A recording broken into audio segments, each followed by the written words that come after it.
Today, we're asked what gender we identify with, or what pronoun we use.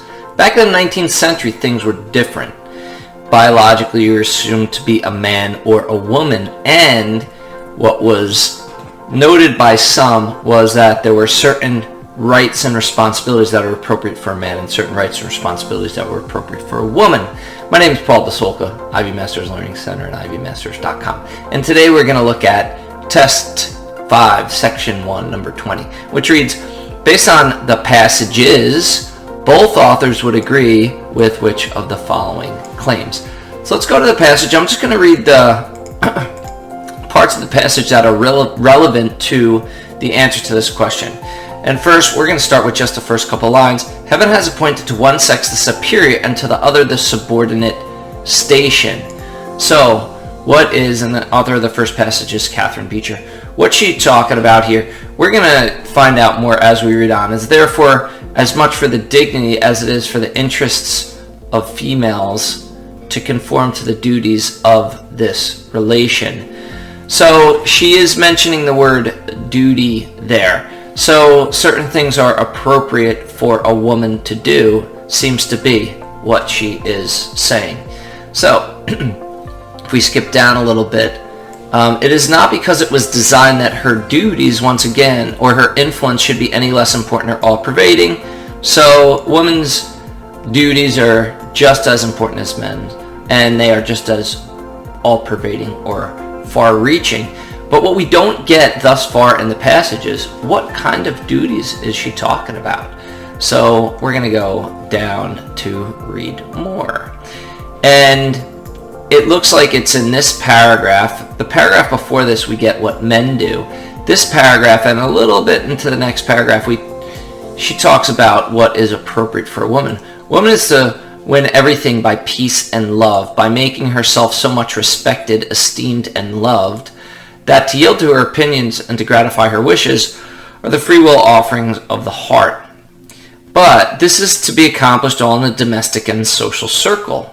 Let every woman become so cultivated and refined in intellect that her taste and judgment will be respected, so benevolent in feeling and action that her motives will be reverenced, so unassuming and unambitious that collision and competition will be banished, so gentle and easy to be entreated, that every heart will repose in her presence.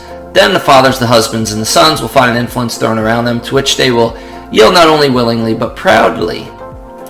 Beginning in the next paragraph reads, a woman may seek the aid and cooperation of and combination among her own sex to assist her in the appropriate offices of piety, charity, maternal, and domestic duty. And so what are we getting here? Well, you get an idea of what we're getting here. It is talking about duties, and then after that we've got peace, love, esteem, respect, taste and judgments respected, unassuming, unambitious. And I think that the most important part, at least as it pertains to the question, is in the beginning of this last paragraph: piety, charity, maternal, and domestic duty, blah, blah, blah. What's appropriate for a woman? And again, I was talking about duties there. What about the second paragraph? Where do we get it here? So, she's talking about the rights of a slave and says that, this is Angelina E. Grimke, I've found that the anti-slavery cause to be the high school of morals in our land. So she's learned something from them. Okay, the school in which human rights are more fully investigated and better understood than in any other. Alright, we're going to skip down a little bit. Human beings have rights because they are moral beings. I'm going to use my stylus over here. And the rights of all men grow out of their moral nature. Now, when she says men there, she's not talking about literally male, but she's saying people. And as all men have the same moral nature, they have essentially the same rights. How do we know that? Because later on she's talking about men and women having the same rights. She says it outright. Skip down a little bit. 65. Now, if rights are founded in the nature of a moral being, then the mere circumstance of sex does not give to men higher rights and responsibilities than to women. So she's talking about morality here, and she's talking about rights and responsibilities. Men and women, basically right there, she's saying they have the same rights and responsibilities. And then let's look at this last paragraph as well. When human beings are regarded as moral beings, moral beings, sex, instead of being enthroned upon the summit, administering upon rights and responsibilities, sinks into insignificance and nothingness.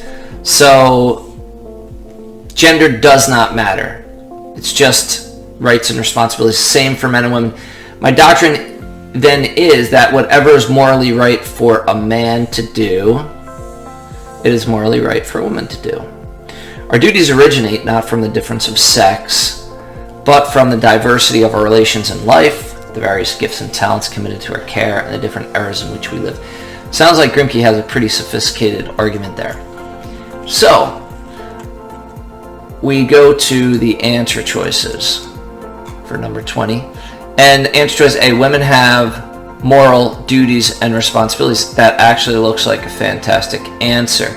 Now, how they have moral duties and responsibilities seems to be different from one passage to the other. From the first passage, seems to be what Beecher is saying is that women have certain rights and responsibilities that are separate from men. And where do we get the morality part? We got piety, charity, maternal, and domestic duties. In passage 2, we've got, again, moral rights and responsibilities. And she's arguing that men and women have the same rights and responsibilities because they are both moral. Now, why is it not the other answer choices? Answer choice B, men and women, answer choice B is men often work selflessly for political change. We didn't really see that.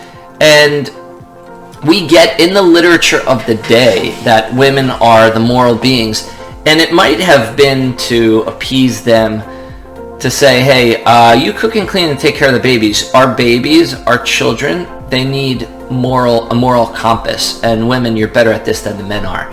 So you stay at home and we'll go out to work.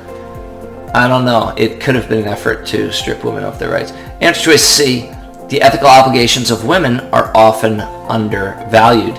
Might have been true for the time, but passage isn't talking about that. So we can't choose that. Political activism is as important for women as it is for men. The second passage, Grimke would agree with that, but the first passage, Beecher would say absolutely not. In the second paragraph, she's saying what is right for men to do, and she's talking about things that would infer politics at least, and that women, that they're basically throw their influence in the home and among their girlfriends, really. So, the correct answer for number 20 is... we get past it. Correct answer for number 20 is A. Thank you for joining us today. If you like this video, click like.